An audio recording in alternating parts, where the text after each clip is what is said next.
Welcome to the Scott Combs Voiceovers Podcast, helping you start and grow your online voiceover business. I'm Scott. Today's show is a way to begin understanding how to use production or library music, plus a discount on a high-quality yet affordable library.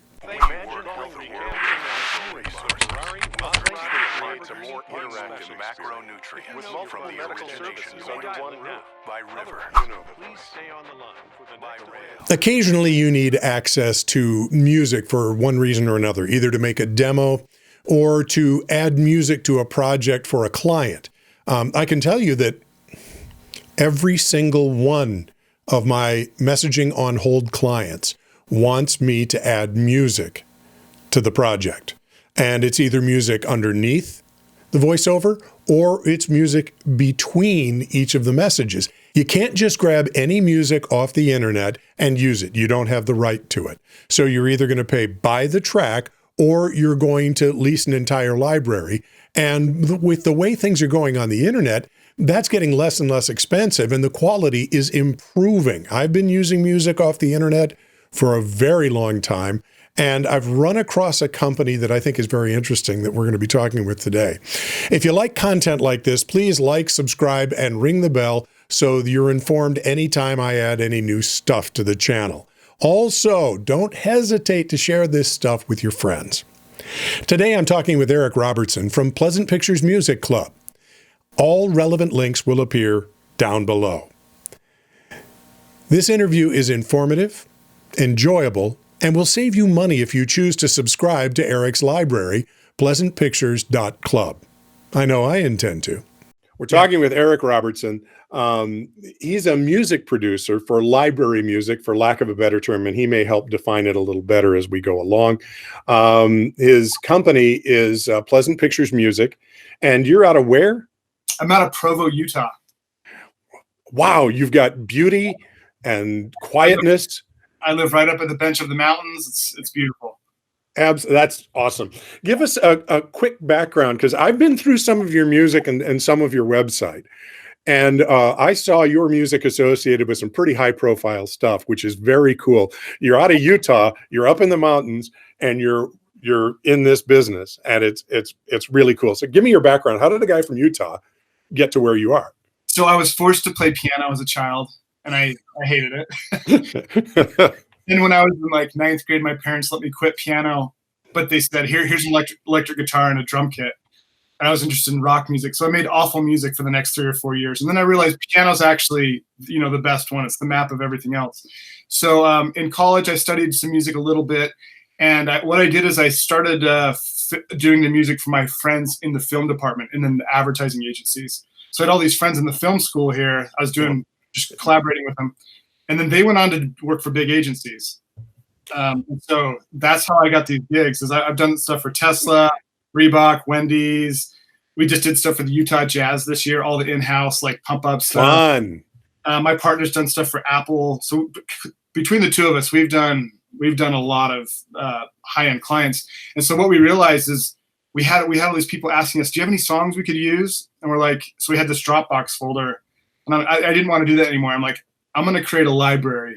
We have all this rad stuff that's been used professionally and all these high-end ads that we still own the rights for.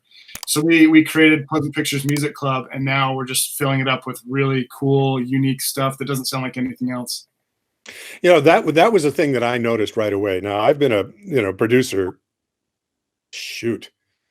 When did I start? Well, I suppose when I started in radio, 45 years ago. I've heard a lot of production music, and I've worked with a lot of the big, probably all of the big libraries from DeWolf on, for that entire time. And I found out sourcing smaller libraries, it was more cost-effective. And so I could have 2 or 3 smaller libraries, which would give me kind of quirkier stuff and stuff that didn't sound like what everybody else was doing. Right. So The thing that I thought was most interesting, and this may resonate with you, is I went to work for a Catholic radio network, a startup that started up here and then moved. Mhm. And they're still in business. They said one of the stars of that network said, "Hey, would you come work for us for a little while and get us started?" I said, "Sure, I'll come in." And somebody ordered one of the big libraries that had thousands of CDs that came in. And I looked at that and went, "Why'd you buy this?" "Well, look at all the CDs." I said, "Yeah, but it's these 20 that you're going to use, not the rest of them, because tastes changed. Everything else sounded dated Yeah. and horrible." So it's important to get the guys who are staying on the edge and kind of quirky Yeah. and kind of fun.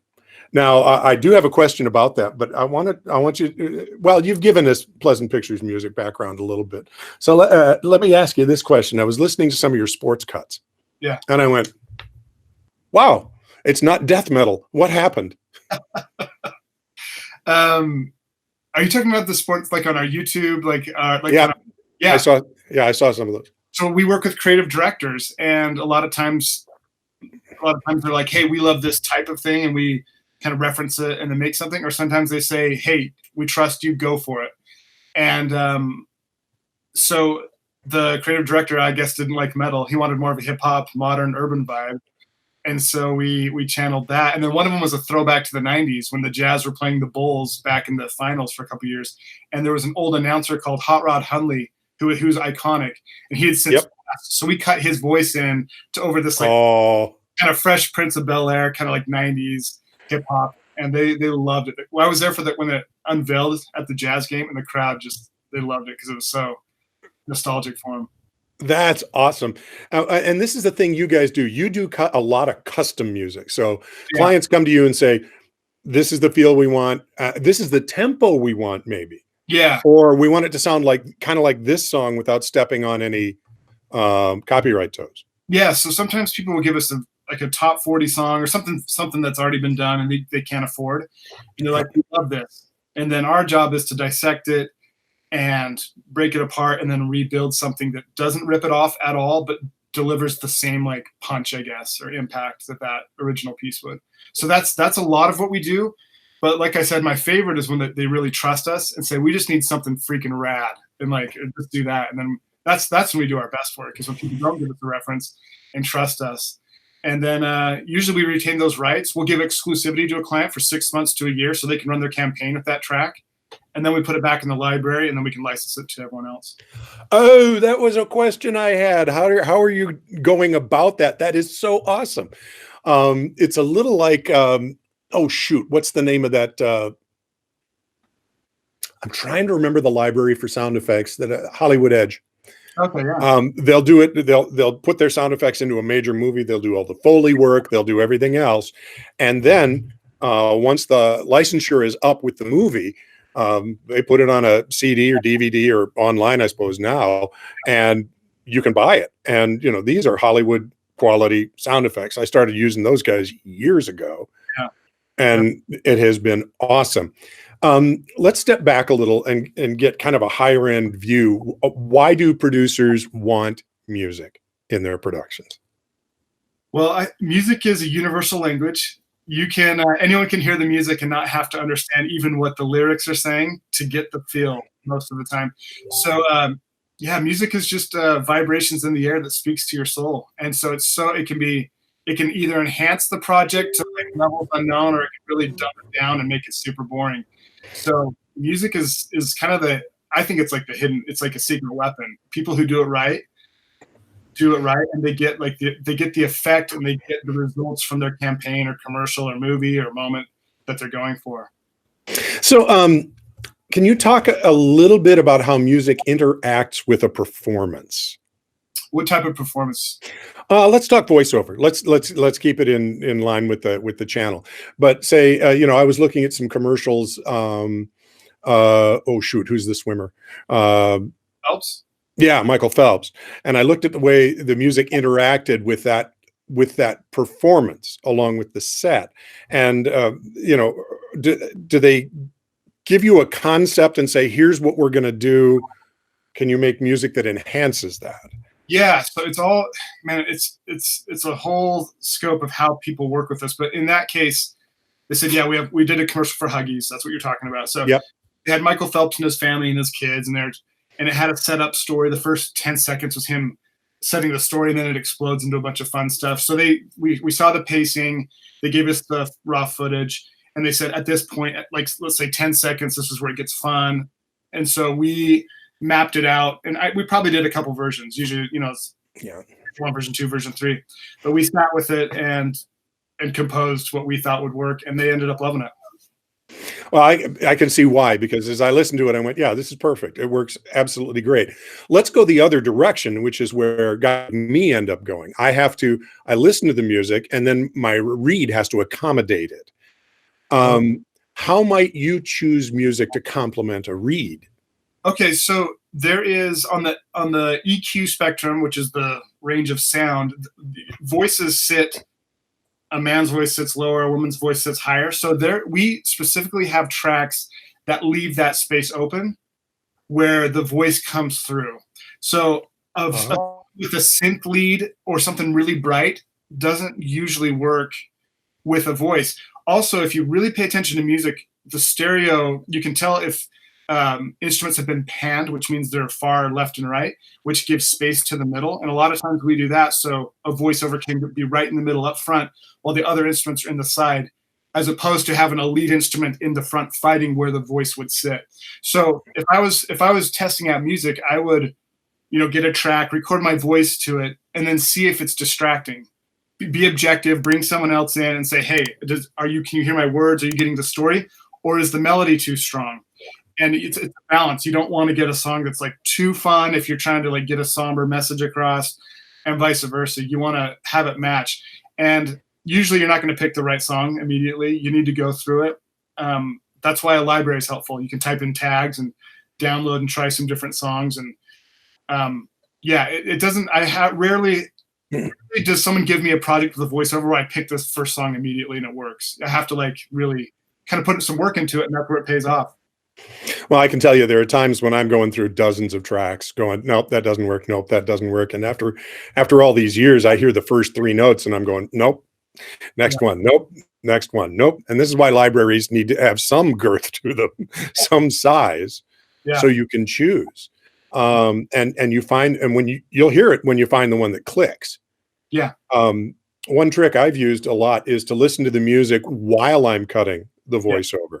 So you listen to the music discreetly in your headphones, cut the voiceover, and a lot of times you find a really good melding of the two at that point. Right. The other thing I find, and let's see if and I'm not sure if you're called on to do this, but there are times when I've had tracks that I thought were perfect rhythmically and for a voiceover, but they're fighting with the voice too much. So what I might do is notch out 3,000 cycles in the music and kick it up just a hair in the voice, kick that same 3,000 cycles up to create a little V for the voice to drum to. Have you seen that sort of thing? Yeah. I have. There's also a plugin by Waves. I don't know if we can advertise on this channel, but I would highly recommend. Go right ahead.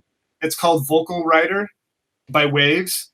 And what it does, I use this on I produce a lot of bands and albums too, but for the vocal or voiceover, what it does is it analyzes the music coming up and it kind of rides the volume of the vocal. And you can say how sensitive you want it to be, so it's always on the top or just a little bit on the top. And I use that probably 99% of everything I do. It's called Vocal Writer by Waves, and it really helps your vocal stay above the music. That is awesome.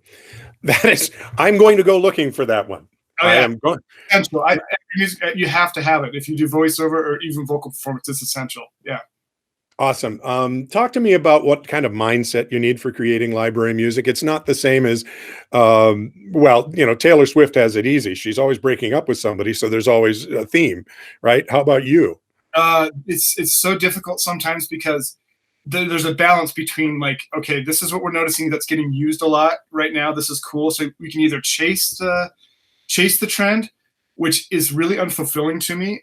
My partner and I like to write really like what we think is really cool stuff, our personal projects and bands. So we kind of made a pact that unless we're totally pumped on it, we're not going to make it. And so the downside of that is our library is not going to be comprehensive. It's not going to have every genre you can think of. And we don't want to be that person. We want to be the library that's like, okay, this is full of passion and uniqueness and quirkiness and cool. And by subscribing to us, you're going to stand out, and you're going to like be set apart. And we're not that expensive where it's us or no one. We're super, like, we're still young, so we're really cheap still. And so we try to make it like a no-brainer. Like, this can be a supplemental library for that crazy project or that really beautiful one. But to answer your question again, I think that for us to do it, our mindset is, unless we're totally pumped on it and we really love it, then we just don't do it. And that comes out. Cool. I'm You glad. know, I can hear that. I'm glad it does. That's one of the reasons I reached, you know, when you and I were initially started talking on LinkedIn, you know, I went over and looked at the library a little bit, and I went, wow, this is really well done. You can feel it. And that improves my performance. Yeah. That helps me. So I thought, wow, and it's cheap enough. Somebody could have this and a bit of the Music Bakery and a bit of, you know, some of the other ones that aren't charging you $1,500 a year. Yeah, we're so cheap. It's dumb. You should, yeah, everyone should have this. Well, you know, let's you know, talk about that a little bit.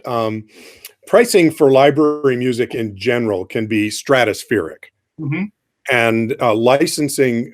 I found licensing huge libraries is really expensive. And after I got into them for a few years, I started to realize I'm not even using 30% of the library. I'm not using 25% of the library. I'm using all the new stuff that comes out, and the rest of the stuff, great if I want to do a throwback, but I'm paying a lot for stuff I don't use. Right. In fact, my partner and I, Stu, he's my business partner, who's a fellow composer. We composed for Warner Chappell for years. So a lot of so a lot of our stuff is in there, and we realized that they're so huge and expansive. I mean, we had stuff being placed, but not, we realized that we wanted to like make one where we are featured and our stuff is like flowing. So that's another reason why we created Pleasant Pictures Music Club. Yep. So that brings us to this question: does size matter? I think it does for what type of production house you are. I think that if you're a movie studio or you're an ad agency and you need a wide scope of, like, you know, all this kind of stuff, then size could matter. But for someone who's a DIY filmmaker, I don't know. I don't know that it does. I think, and I'll be honest with you, we have about 500 tracks right now. Our goal by the end of the year of 2020 is to have 800 tracks. We're probably going to max out between 1,000 and 1,500, and then just kick out the dumb ones and put the new ones in and just keep refining it. Because what an awesome idea. When we did research with videographers, one of their biggest pet peeves was the endless search and how much time they were wasting. And so one thing we want to do is just have only really cool, really fresh, really relevant stuff always sitting there, so you're not digging through crap and wasting time. You want to type in a tag and quickly get what you want and then take off. So yeah, we're never going to be an expansive, huge conglomerate. We're going to have 1,000 to 1,500 tracks that are just super high quality. So in a sense, size does matter. Big for one thing, smaller for another. Yeah, totally. And you know, it's and when you start thinking about how expensive some of that music is, especially for small producers and voiceovers who just need them for demos, or the occasional client who says, you know, add a little music to this and send it off to me, will you?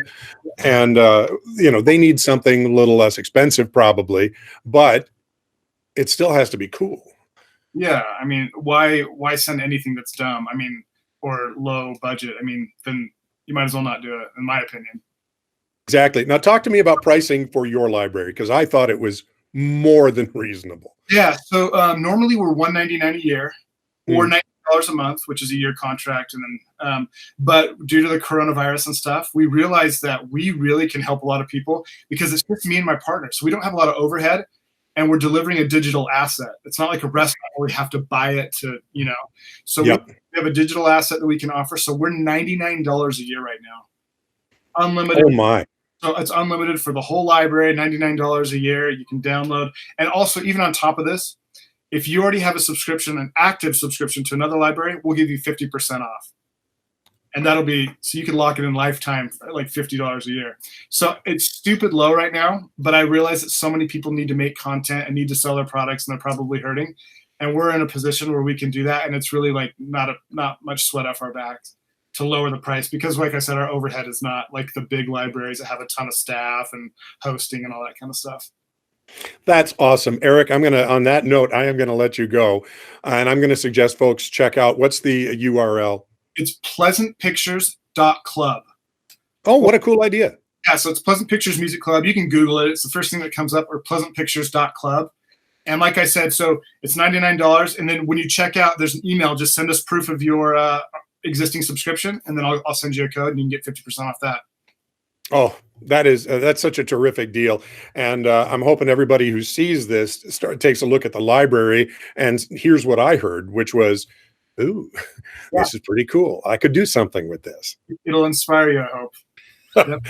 Wow. Okay. Let's get this right. Eric Robertson, Pleasant Pictures Music Club. Thank you for your time. Awesome. Thank you, Scott. Eric is very kind in offering my subscribers a 20% discount from the pleasantpictures.club library. Now just type in Scott Combs 20 at checkout. Relevant links are below, so you can make sure you get it right. Thanks for watching. Talk to you later.